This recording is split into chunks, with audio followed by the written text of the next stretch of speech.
From New York, this is Democracy Now!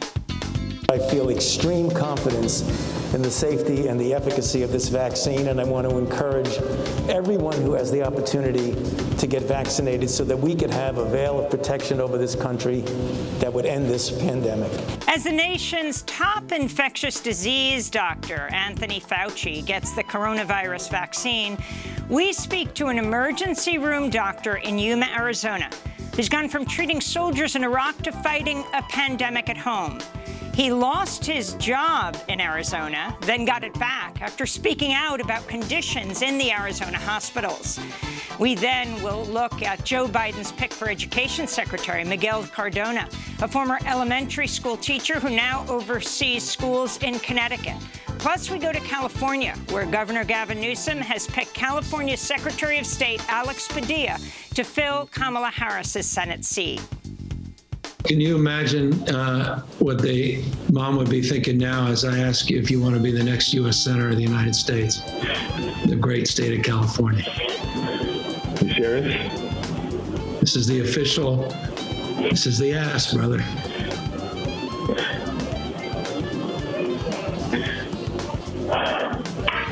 I'm honored, man.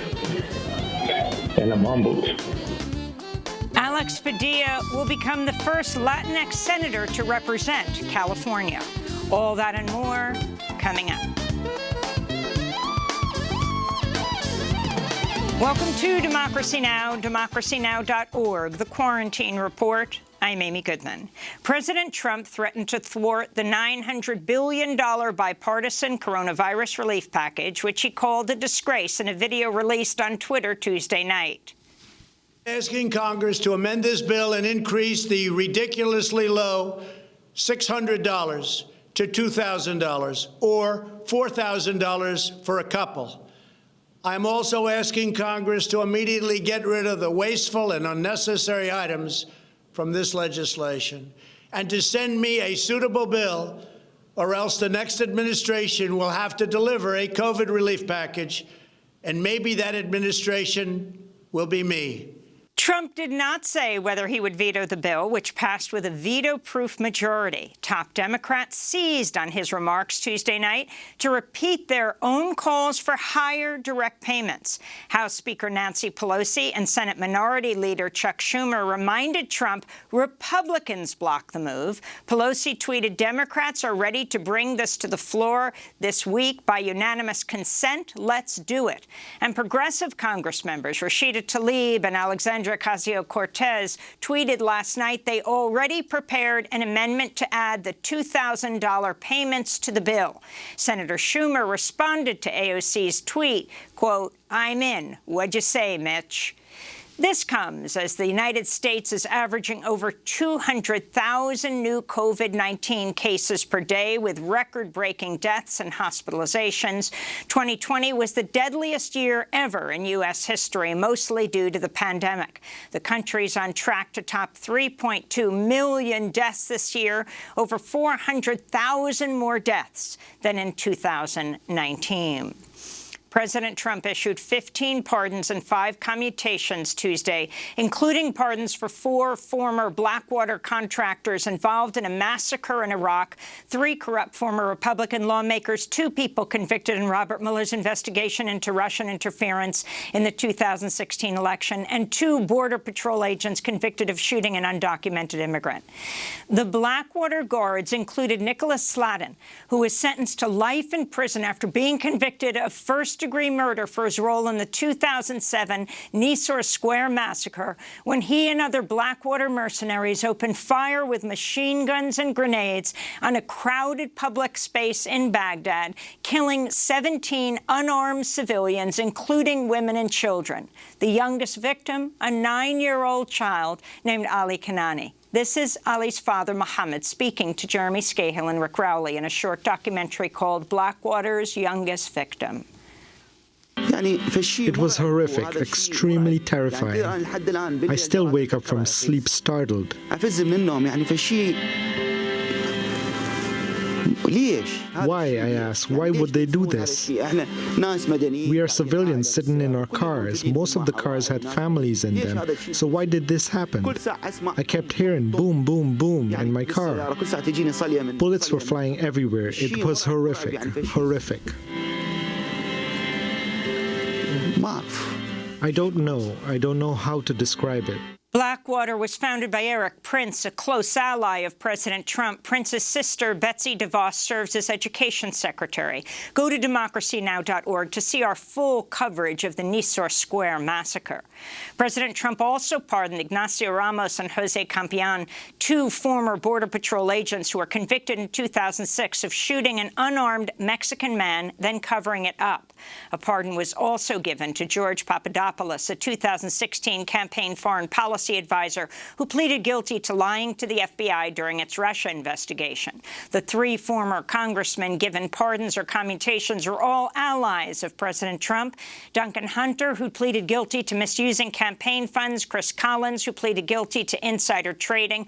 Both were the earliest congressional supporters of Trump. And Steve Stockman, who is convicted for stealing hundreds of thousands of dollars in charitable donations.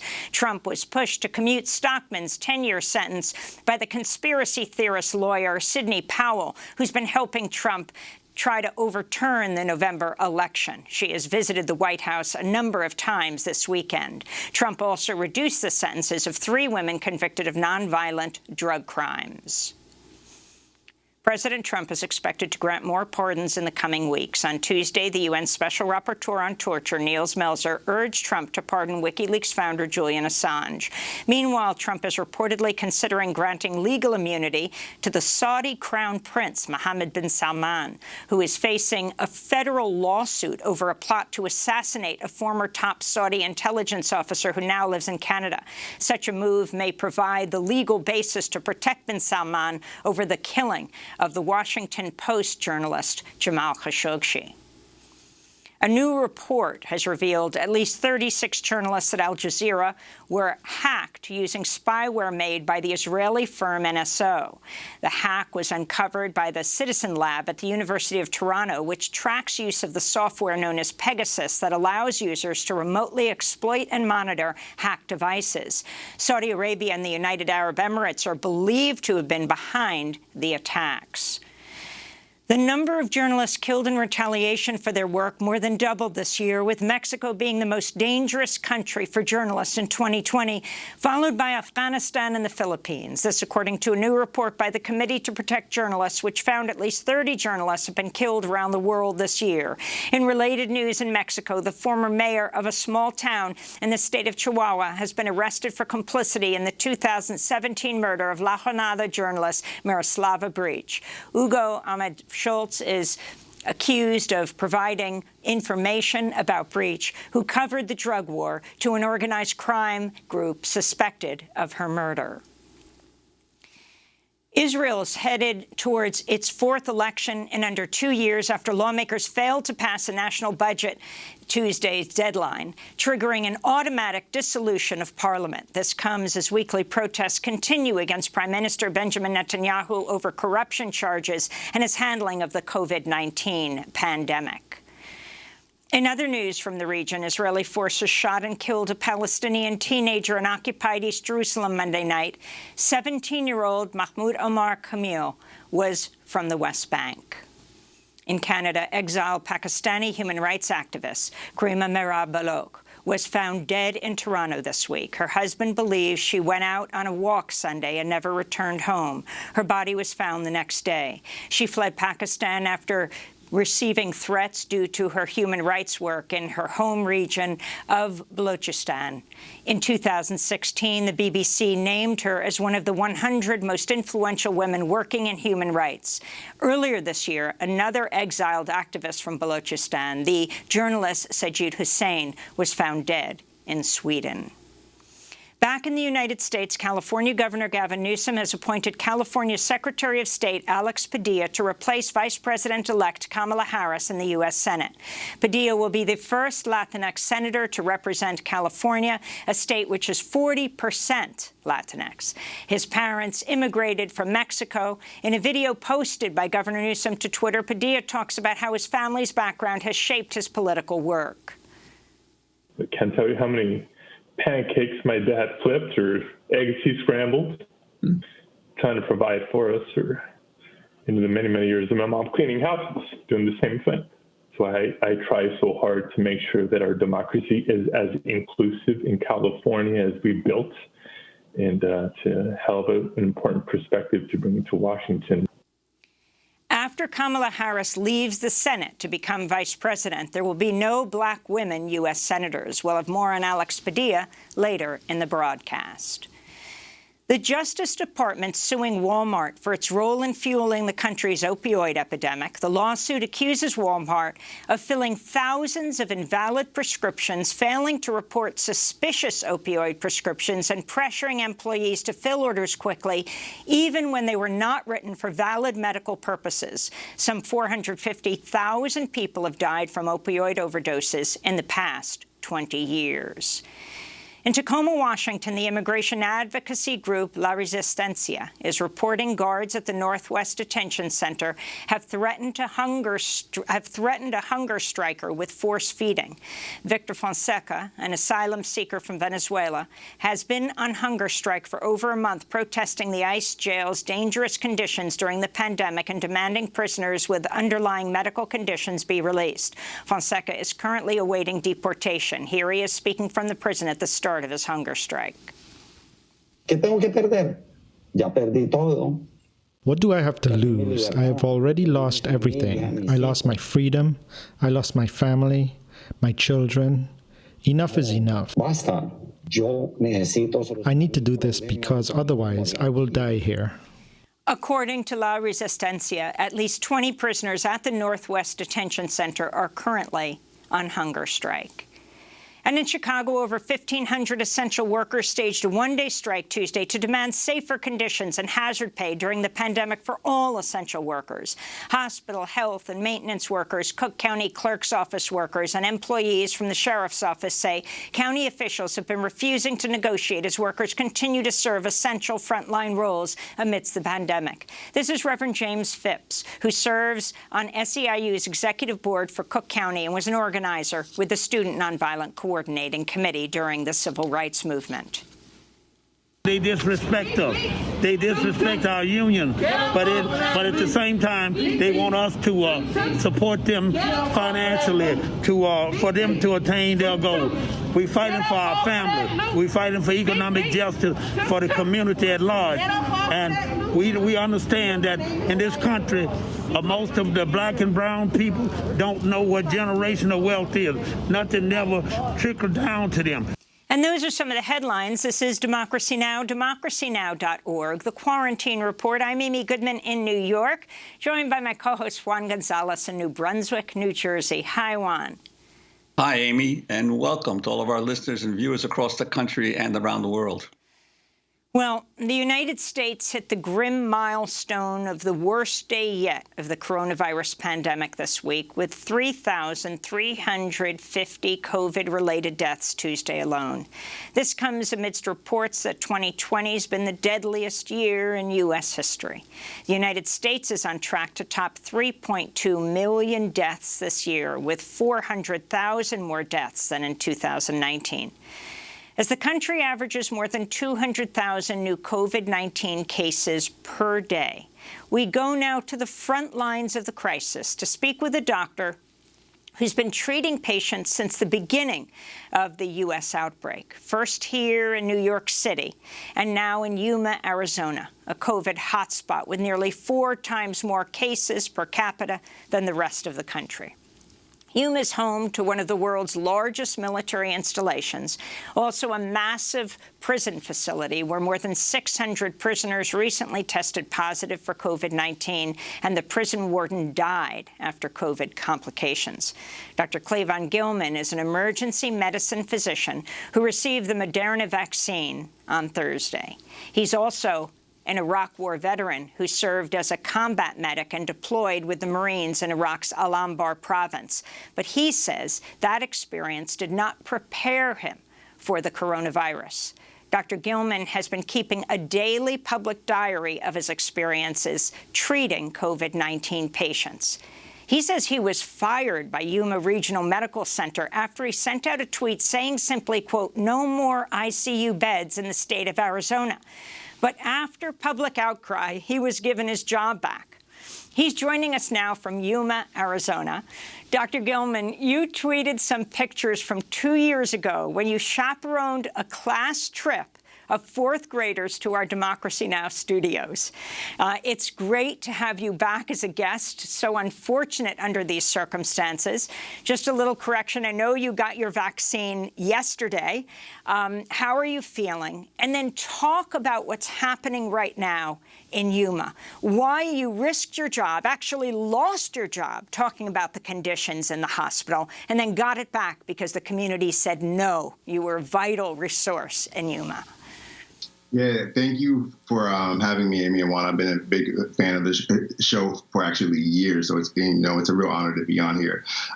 Yeah, I got my vaccine yesterday, the Moderna vaccine, and it was a bit, I was a bit uneasy about it because there have been 310,000 people who have died from the virus. I've lost 3 of my colleagues as well, Rami, Marion, Lorna Breen, who took her own life. I've also had a 27-year-old cousin as well who has died from the virus. So, of course, getting this vaccine was a bit of sort of a virus guilt in a sense, I feel. But I'm feeling great. I have a bit of a soreness in the arm now, but otherwise, I feel great. The condition here in Yuma, Arizona, it's crazy because I was in Manhattan and then I fly out here. I moved my whole family out here, and this is a hotspot as well, too. But it's the same deadly pandemic here as it is in Manhattan. I think the only thing that's kind of changed is the volume of patients. It's not as many patients here in Yuma, Arizona. However, the resources are not the same here as well, too. We have less staff here. It's the only hospital for hundreds of miles. And so our hospital is seeing an unprecedented number of patients who have COVID. The tweet that got me, I guess I'll just begin with saying that I have a moral obligation to telling people the truth about this pandemic.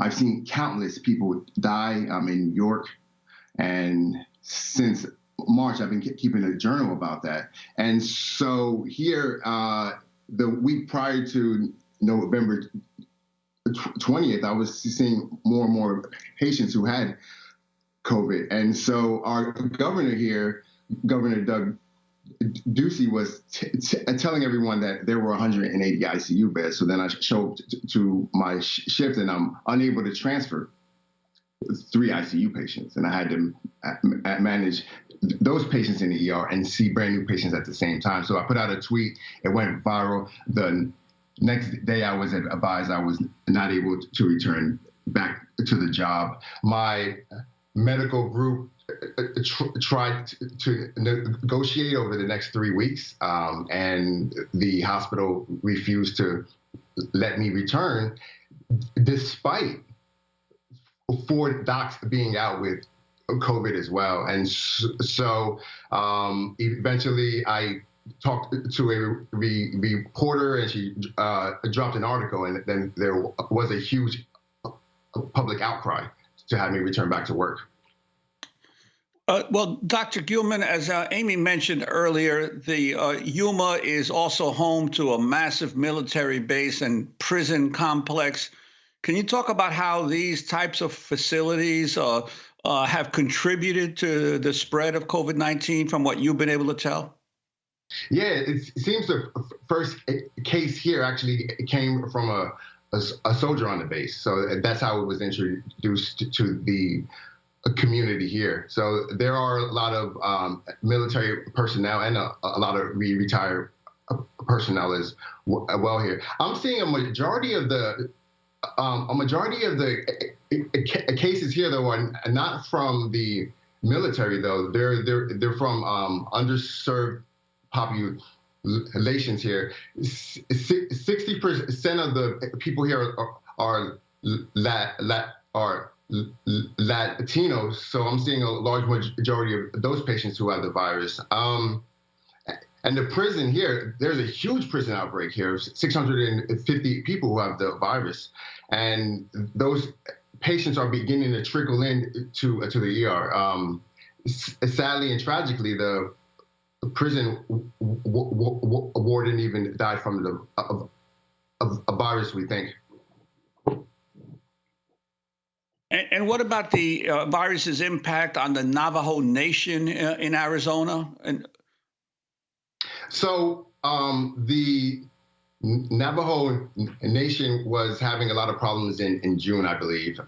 Since then, however, they have implemented strict lockdowns and were actually controlling the virus pretty well until about 3 weeks ago. They began having increased cases again. I'm not seeing a lot of Navajo Nation patients in the place I'm at, though, particularly.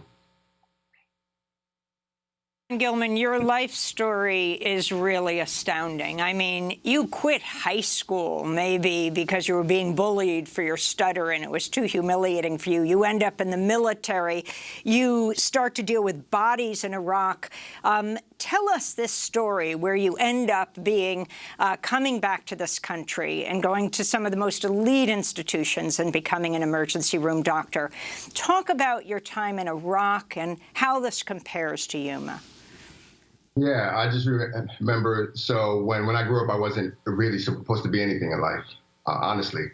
I would go on job interviews, I'd be discriminated against because of how I dressed and my speech impediment as well, too. So I joined the military and I had an opportunity. But being in Iraq, I was 24 years old, and I remember flying into Iraq, and everyone just, they don't teach you about the enemy, right? They dehumanize that enemy there. So everyone was like, we're kind of flying in, and everyone's like, I can't wait to kill an Iraqi. I can't wait to kill this person. And there's a lot of hate and a lot of a kind of group anger towards the Iraqi population. And so I get there, and the first day I'm out there, a soldier kills himself out in Kuwait. And then we get mortared, and I start treating casualties out there. And I start putting 18-year-olds in body bags. And that changes you as a human being. I also worked at a prison out there too, and I got to see this person I was kind of trained to hate, and I was like, this person does not look very evil to me. So I come home, I get out of Camp Pendleton, I get out in California, and I begin this journey at the community college, Southwestern Community College, and I just stay on the campus for 12 hours a day, and I just hit the books every day, and then I'm able to transfer to UC Berkeley, where I'm learning about the war as well, like the Iran-Iraq war, and exactly how these people were killing us with our own munitions. But this pandemic is worse than being in Iraq, and I say that for a lot of reasons.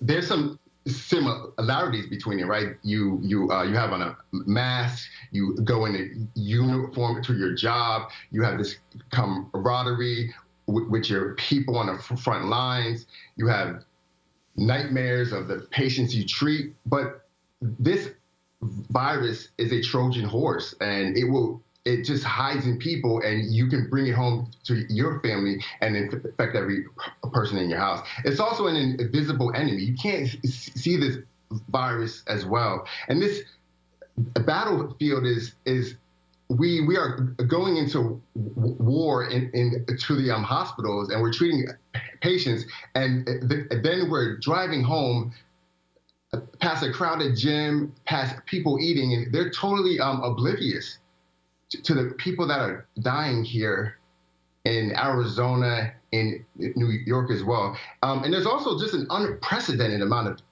death here. There's 3,000 people who are dying a day. We also don't have any support from the president at all. I mean, he even accused us of he accused us of falsifying COVID deaths. He accused nurses of taking PPE. He contributes to the actual patients with these massless rallies as well. And the other thing is, you can't escape this virus. It's everywhere. You know, I can't just fly out of Iraq and be safe. It's everywhere. So it's a lot harder. It truly is. And this. Well, Doctor, I wanted to ask you, in terms of that, you mentioned earlier that one of your colleagues committed suicide. I'm wondering if you could talk a little bit about the emotional toll this has taken on health workers like yourself dealing with this pandemic. Yeah. It's I trained for war, and so I'm a bit more equipped than my healthcare providers out there, but it's not normal. It's not normal to see this many people dying per day, gasping for breath. And I want to be very clear what these patients are looking like. Imagine running on a treadmill, full speed, and hopping off of it and gasping for breath. That's how these patients are coming in to the ER, and they're crashing very quickly. I just intubated a teen the other day, and they say young people are not affected by this virus. And one of the hard parts of this, opposed to being in Iraq, is in Iraq I didn't have to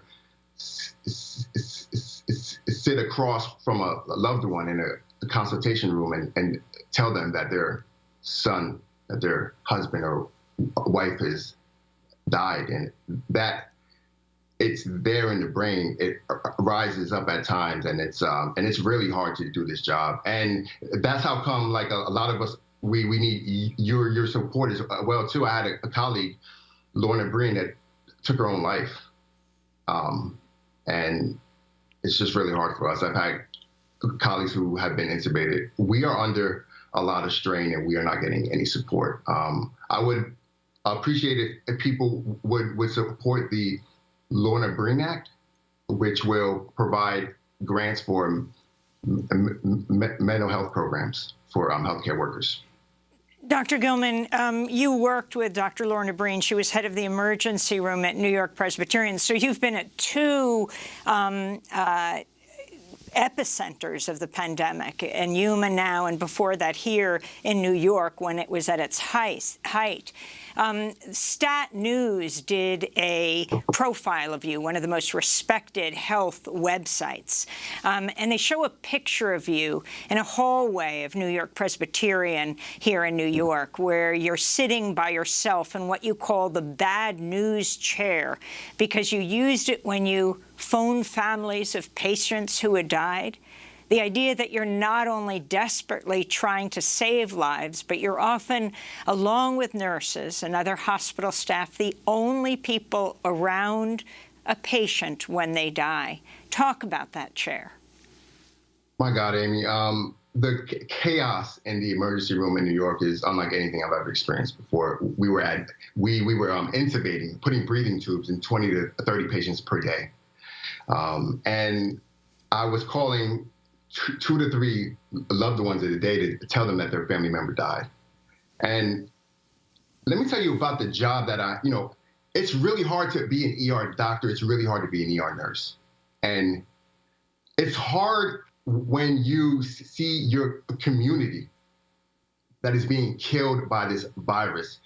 Janitors, grocery workers, bakers, everyone, like my whole community was dying from this virus. And so I would have to call, and I had to have a place that was very quiet.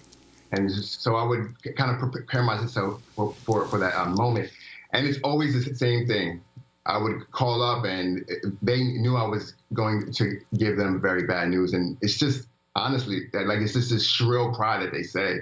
And even worse, when the person on the phone had to translate it and you heard it twice, and it's just a dagger in the heart over and over again. And, just countless times throughout my shift throughout the pandemic. And it's really hard on us. This is, we are going to have a lot of PTSD in this country. And it's just horrible. It's a horrible disease. Dr. Gilman, you recently had the chance to speak by phone with President-elect Joe Biden. What is your hope for that the incoming administration will do differently from what has been coming from Washington so far? Why? Come on, yo, Joe Biden is an ally. He's not gonna downplay the virus and create more kind of patience. I talked to President-elect Joe Biden. It was great. He's an ally. He's going to mandate masks. He's going to use the Defense Production Act to actually increase the amount of N95 masks so that hopefully everyone is able to have one. Is going to actually do something called contact tracing, which we have not done in this whole country at all.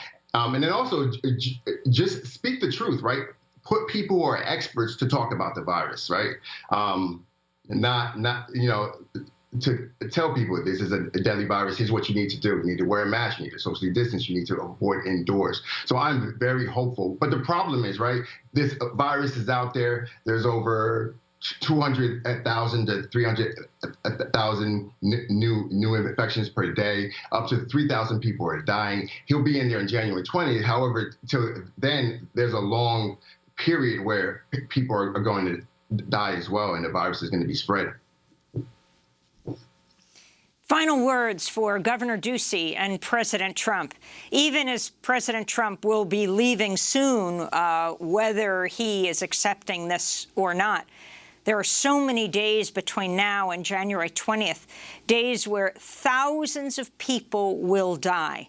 What do they need to do? You in a state where there is no national mask mandate, as there aren't in most states. Yeah, or Governor, state ones. Our hospitals are at capacity right now. It's kind of unchanged since the 23rd. We need hardline measures. We need a statewide mask mandate. We need to close the bars. We need to close the schools. We need to control this virus. And we need top-down leadership, not for him to punt the responsibilities to local mayors who feel the brunt of that, of making the orders.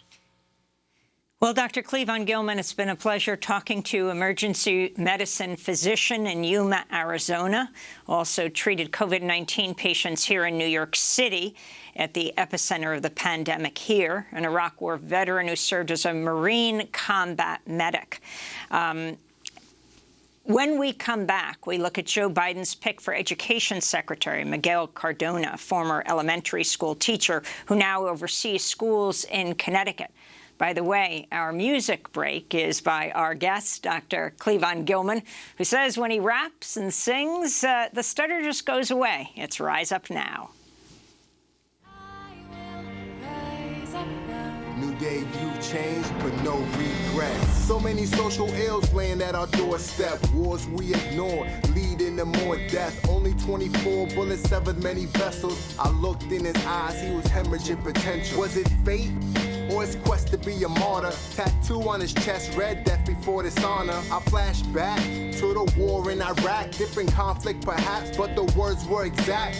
Kevlar vest, yet my heart's still affected. So imagine how I felt now, even less protected. His mom stepped in, almost certain he would die. Laid eyes on her son, all I heard was a shrill cry. Inside, filled with a million tears. For a second time, my son killed this year.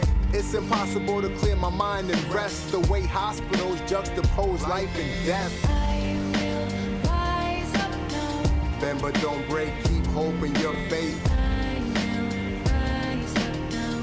No vacation, see the That's Dr. Cleavon Gilman singing Rise Up Now. This is Democracy Now!, democracynow.org, the Quarantine Report. I'm Amy Goodman with Juan Gonzalez as we look at President-elect Joe Biden's nomination of Connecticut Public Schools Commissioner Miguel Cardona as the next Secretary of Education, tapping a third Latinx person to join his cabinet. The first time ever. Cardona's a Puerto Rican, grew up in public housing, spoke Spanish only when he first entered public schools. He began his career in education as a fourth-grade teacher, rose to be Connecticut's youngest school principal at age 28, then assistant superintendent of a school district with just 9,000 students in his hometown of Meriden, Connecticut. He became the state's top schools official just last August, and its first Latinx person to hold the position. During the pandemic, Cardona has advocated for the reopening of schools, though only about 1/3 of Connecticut's public school students are currently able to attend in-person classes. He's also pushed to use federal aid to buy personal protective equipment for teachers and classrooms, and his administration allocated federal funds to purchase laptops and internet access for students who remain at home. If confirmed, Cardona will replace Trump's Education Secretary Betsy DeVos, who urged career employees at the Education Department earlier this month to, quote, be the resistance when the Biden administration comes into power next month, according to a recording of her meeting obtained by Politico.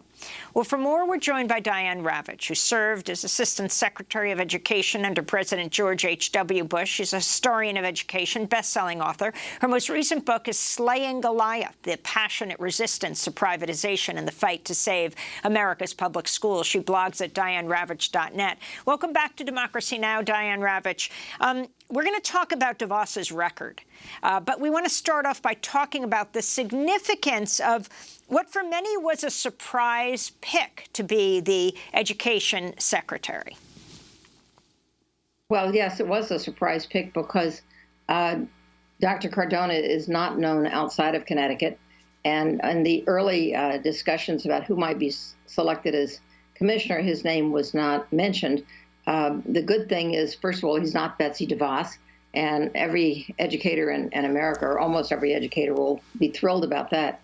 But secondly, he's a public school person. He went to public schools. His children go to public schools. He's been in public schools throughout his career, and that's a big plus for many people who've been watching the attacks on public education and on teachers for the past 4 and more years. Diane Ravitch, I'm wondering, as you were saying, it was a surprise, the Miguel Cardona pick. Many, of course, progressives for years have been pushing for Democratic presidents to name Linda Darling-Hammond, the California educator, as Secretary of Education. But she was on the transition group that eventually apparently pushed for Cardona. And I believe Cardona may be, he's not the first Latino to be named Secretary of Education. Back when you were in the White House administration, there was Lauro Cavazos, who was President H.W. Bush's Secretary of Education. But I believe that Cardona may be the first Puerto Rican person of Puerto Rican ancestry ever to serve on a U.S. cabinet, on a president's cabinet. So that is certainly a breakthrough in terms of Latino representation in federal government, but especially in light of the reality that so much of the public school system in the United States is increasingly Latino. 55% of all the public school pupils in California today are Hispanic, 53% in Texas of the entire state.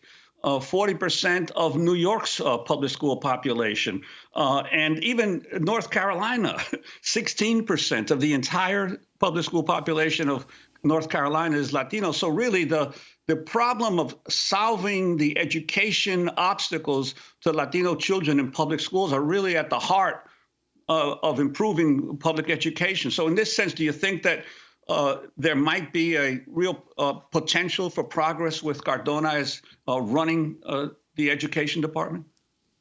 Well, Dr. Cardona took his bachelor's degree in bilingual and bicultural education, so he certainly knows the problems very well. He's worked on them in his role as a superintendent, and then for the period of time that he's been commissioner in Connecticut. So he has a lot of pluses in terms of his experience with the Latino and Hispanic population. And in terms of the whole issue of charter schools, you and I have talked often, and we agree on a lot of the errors and the drastic turn that the country has taken to charter schools. Do you get any sense of where Cardona stands on the issue of federal impetus or underwriting of the development of more charter schools? Well, here's the thing, is that I think that in part Cardona was chosen because he's non-controversial.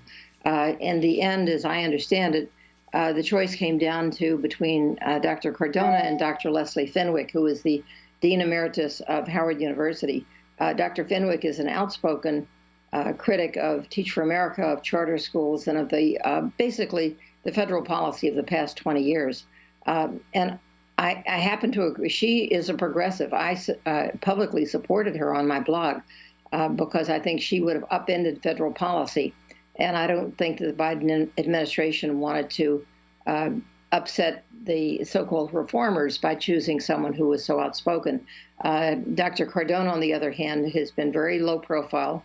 It's hard to know if he's for or against charters. He has said in Connecticut that he wants the testing to go forward this spring. And I think progressives understand that the testing has gotten completely out of control, and that the annual mandated federal testing is a leftover from the George W. Bush No Child Left Behind era. So for 20 years, we have been following the No Child Left Behind Texas Miracle, which was a hoax. There was no Texas Miracle. And yet the federal government year after year continues to require every child from 3rd grade to 8th grade to take the same standardized test, or their own, in most cases, their state test, or a test designed by Pearson or some other big manufacturer. Dr. Cardona thinks, from what I've seen of his tweets and public comments, he thinks that testing has been too much, which is certainly right, but he has said nothing about suspending it for this spring. Even Betsy DeVos suspended it last year, but she said she wouldn't suspend it if she were in office this year, which, thank goodness, she's not.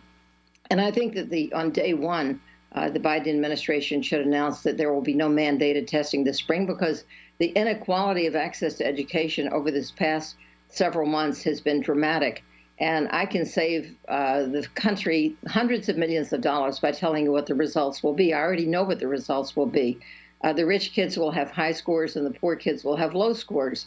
And the kids who have the least access through technology or in-person learning will have the lowest scores. So there, I just saved hundreds of millions of dollars. We really don't need to do these tests. So, Diane Ravitch, for people who don't know who you are, a former Assistant Secretary of Education under President George H.W. Bush, you then took a very different turn after the data started coming in on charter schools and fiercely opposed them. You wrote on your blog that Connecticut, where Dr. Cardona is from, experienced some of its worst charter scandals in the nation. I was wondering if you could tell us that history. And then let's pivot to Betsy DeVos, right, sister of Eric Prince. His company is 4 people, mercenaries, just pardoned by President Trump for the murder of Iraqis at the Nisour Square massacre. But Betsy DeVos, the education secretary, talking about people having to join the resistance against Biden when he comes inside the education department. But start with Connecticut and what happened there. Back in about 2014, Connecticut had a massive scandal. The governor at that time, whose name I can't recall, was a huge, although he was a Democrat, he was very supportive of charters, and he encouraged charters to open. Connecticut doesn't have a lot of charters. I think they have 21, which is a small number compared to a state, for example, like California, which has over 1,000, or even New York State, which has hundreds of charters. But Connecticut had a huge scandal. There was something called the FUSE, F-U-S-E, charters and the JAMOC charters. They were interconnected, and it turned out that they were being run by someone who was a convicted felon, and his record was never reviewed by the state.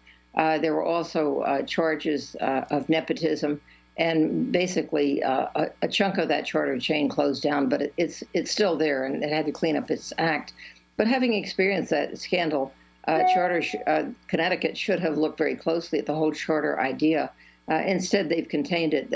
Connecticut happens to be home to one of the earliest of the no excuses charter chains. The no excuses means that kids are disciplined in a very harsh manner. They look to me not like innovation, but rather like a school from 100 years ago, where school was almost like in many respects, a penal institution. Kids are not allowed to talk to each other in the hallways. They're disciplined for the smallest things. And that chain is called Achievement First. It's since spread into Rhode Island.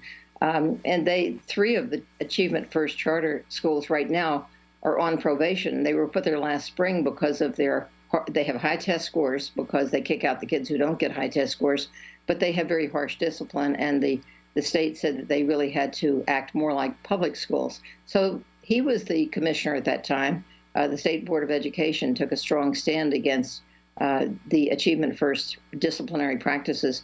And so I'm hoping that he will, as he comes into the position of Commissioner or Secretary of Education, will expect more of charter schools. To me, the big issue with charter schools is this. There's very little the federal government can do about them. I mean, Arne Duncan, who was Obama's Secretary of Education, required states to open more and more charter schools if they wanted access to a huge pot of federal money, $5 billion in the Race to the Top fund. And what the Secretary does now is to hand out $440 million every year to open new charter schools. Most of that money under Betsy DeVos has gone to corporate chains, and it's gone to states that didn't want the money and don't want new charter schools, and then they open anyway because the money is there. So I think that the first priority in terms of charters is to defund that $440 million slush fund, which DeVos used for her own private passion, which is undermining public schools and advancing privatization. As for Betsy DeVos's statement to the career staff at the Department of Education, I can tell you, having worked there, that the career staff is committed to the mission of providing support for public education. That, with the exception of the people that she brought with her, who I hope will all be gone with her, the career staff does not share her goals and will not be resisting. I expect, if anything, that they will identify Trumpers who have been embedded into what appear to be career jobs, but in fact are political people. And they know the difference, and they'll share that with the incoming Biden team. They do not share her mission of undermining public education. Diane Ravitch, I want to thank you for being with us, education historian, author, former Assistant Secretary of Education under President George H.W. Bush. When we come back, the appointment to the Senate seat in California, the first Latinx U.S. Senator from California. Stay with us. Faithful friends who are dear to us will be near to us once more. Someday soon we all will be together if the fates allow. Until then, we'll have to muddle through somehow.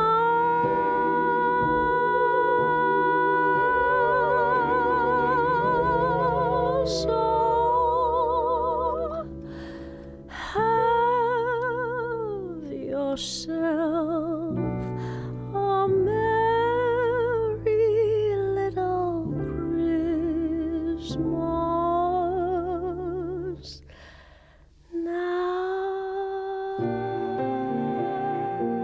Have Yourself a Merry Little Christmas by Alani, directed by the Spanish filmmaker Isabel Coixet. This is Democracy Now! I'm Amy Goodman with Juan Gonzalez. California Governor Gavin Newsom has appointed California Secretary of State Alex Padilla to replace Vice President-elect Kamala Harris in the U.S. Senate.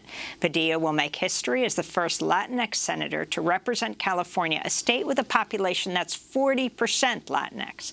He was first elected to public office at 26 years old when he joined the Los Angeles City Council. He went on to serve 2 terms in the state Senate, followed by 2 terms as the state Secretary of State. Alex Padilla is the son of Mexican immigrants. In video posted by Governor Newsom to Twitter, Padilla talked about how his family's background has shaped his political work. I can't tell you how many pancakes my dad flipped or eggs he scrambled, trying to provide for us, or into the many, many years of my mom cleaning houses, doing the same thing. So I try so hard to make sure that our democracy is as inclusive in California as we built, and to have an important perspective to bring to Washington. Alex Padilla is a close ally of Governor Gavin Newsom. He has not taken a public stance on popular progressive issues such as Medicare for All, the Green New Deal, abolishing ICE, that's Immigration Customs Enforcement. For more on his appointment, we go to Los Angeles, where we're joined by Fernando Guerra. He's a professor of political science at Loyola Marymount University, where he's also director of the Center for the Study of Los Angeles. We welcome you to Democracy Now!, Professor Guerra. It's great to have you back after a number of years. Can you start off by talking about the significance of this appointment and who Alex Padilla is, someone you've known for many, many years? Well, obviously, the significance is very historic and symbolic that Latinos now have this position. There's been tremendous amount of Latino political mobilization, and you've seen Latino mayors like Antonio Villaraigosa, Lieutenant Governor, Secretary of State like Alex Padilla. You've seen Latinos be the head of the legislature as Speaker or as President pro tem of the Senate. Really, the only 2 positions that Latinos haven't gained in modern times is the U.S. Senate, which they've never held in California, and governor. There was a Latino governor back in the 1870s, but this is really a reflection of the historic importance of Latinos. Also, politically, we think about Latinos are 40% of the population, and they're also a significant number of the electorate. It is because of Latino political mobilization that California is deeply blue. Without that Latino mobilization, California would be purple and maybe even red, and would change the whole dynamics of national politics. I remind people that for many presidential elections, Republicans always won California. It wasn't until 1992 that Democrats started winning, and barely winning because of, we all know, the Ross Perot factor there. But after that, it really depended on the Latino vote. And the Latino vote is the backbone of California being democratic, which becomes the backbone of the Democrats having a chance in the Electoral College. And so historic significance, but also political significance.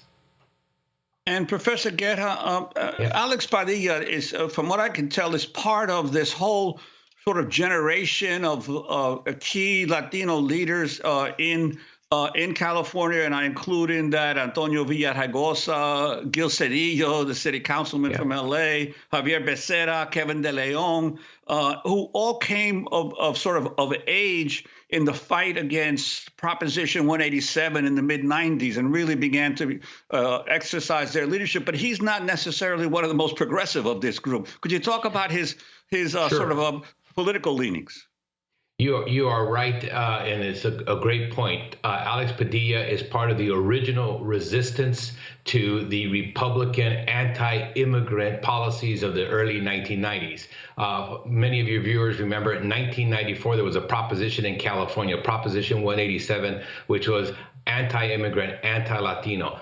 Out of that resistance came people like Kevin De Leon, Gil Cedillo, Fabian Nunez, and Alex Padilla. At that time, Alex Padilla was a young 20-year-old who had just graduated from MIT with an engineering degree, and he had started his career in engineering and decided to get involved in the public sector. And he grows out of 1994, as do a ton of progressive Latinos.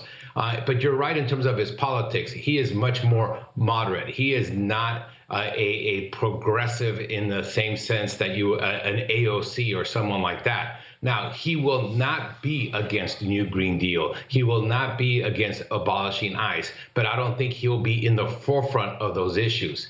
I think the most important issues to him are going to be, yes, immigrant rights, yes, equity in economics and education, and most importantly, voting rights, because that is his one area of expertise.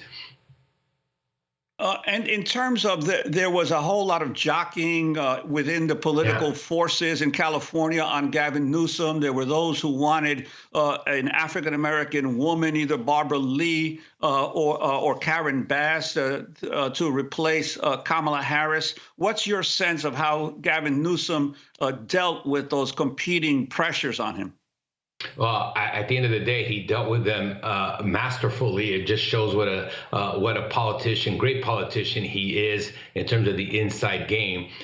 You are, absolutely right that there was tremendous amount of pressure on him to appoint a Latino, to appoint a African-American female, to appoint someone from the LGBT community, to appoint someone from Southern California versus Northern California, to appoint a woman.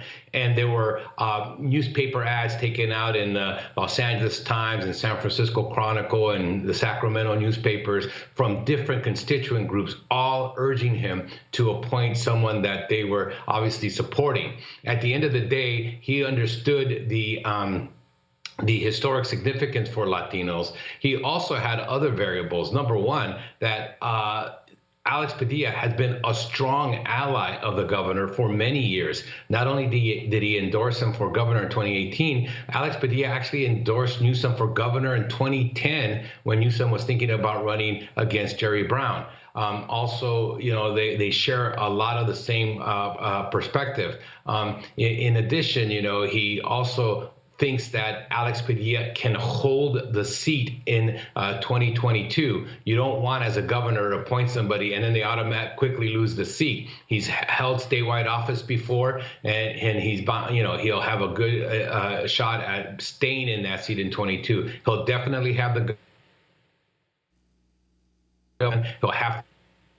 he'll probably have Vice President Kamala Harris's endorsement. Now, he is vulnerable to a progressive candidate like Congressman Rana, someone like that. And so he has to be careful. But again, he will be a strong ally of Biden. He will be very much in the liberal Democrat, but don't expect him to be the leader of progressives.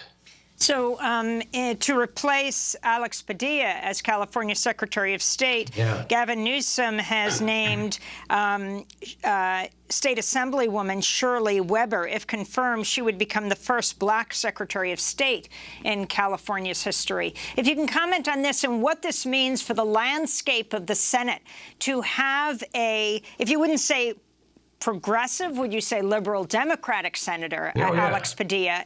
When you look at the other Latinx senators, from Cruz to Rubio to Menendez. Yeah, so first, the appointment of Shirley Weber. I mean, this is what I was referring to in the past, how brilliant Governor Newsom was. He was able to deflect criticism about not appointing an African-American woman to the U.S. Senate by simultaneously appointing an African-American woman to Secretary of State. It was a brilliant move. And so it's difficult for someone to say, hey, this was terrible, you didn't appoint African-American woman. He's like, hey, what are you talking about? The first African-American woman Secretary of State. Yeah. And so, yes, he's going to be a moderate. He's going to be a lot more liberal than the Latino U.S. senators that exist. You have two Cubans, and Cruz and Rubio, who are also a Republican. But you have now four Democrats, Melendez and in Nevada, and a new one in Lujan in New Mexico. He will, I think, be more progressive than any of those. Well, I want to thank you, Fernando Guerra. We'll be getting back in touch with you, Professor of Political Science at Loyola Marymount University, Director of the Center for the Study of Los Angeles. That does it for our show. On Tuesday, tune into our documentary 4 Days in Western Sahara. On Friday, our interview with the late John le Carré. Remember, wearing a mask is an act of love. I'm Amy Goodman with Juan Gonzalez.